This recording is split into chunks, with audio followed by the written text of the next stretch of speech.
James Harden's a 76er. One of the things that Joel Embiid also got into with Angel sent to us from heaven, talking to us about basketball, Malik Andrews, was James Harden's abilities and how he became a playmaker, more so a playmaker than he ever had before when he was with Brooklyn, because he was really charged with running a lot of the offense and being a playmaker in that regard, more so than he was in Houston.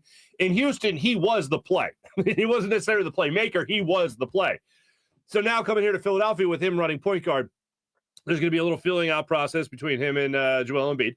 But one of the things Embiid got into yesterday, or 2 days ago rather, with Malik Andrews was how they're going to run this offense together and how they're going to look for James Harden to be the guy that will be that playmaker, that guy that can set up other teammates.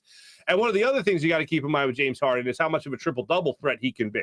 Not necessarily notching up the triple-doubles left and right, but when you're talking about a guy who can get you 8 rebounds and a guy who can get you 7 to 8 assists a game, that's a bit of a threat.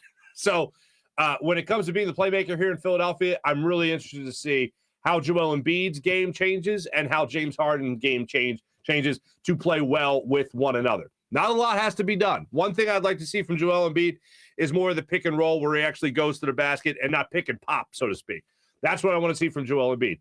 From James Harden, what I want to see him continuing to be the same guy that he was in Brooklyn with just a slightly better shooting percentage. That's what I want to see from James Harden as this year goes on and as these two figure out how to play with one another before they go into the postseason.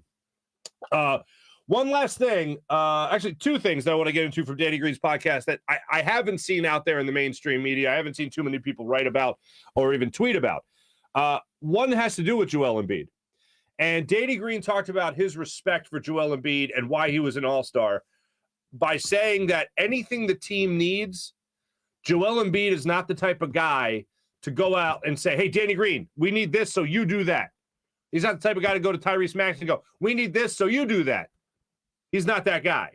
He's the guy that says, we need a better jump shooter, I'll be that jump shooter. We need somebody to shoot threes, I'll be a 40% three-point shooter. We need somebody to be good at free throw shooting, I'll be an 85% free throw shooter. We need somebody to be out there running the offense, I'll bring the ball up.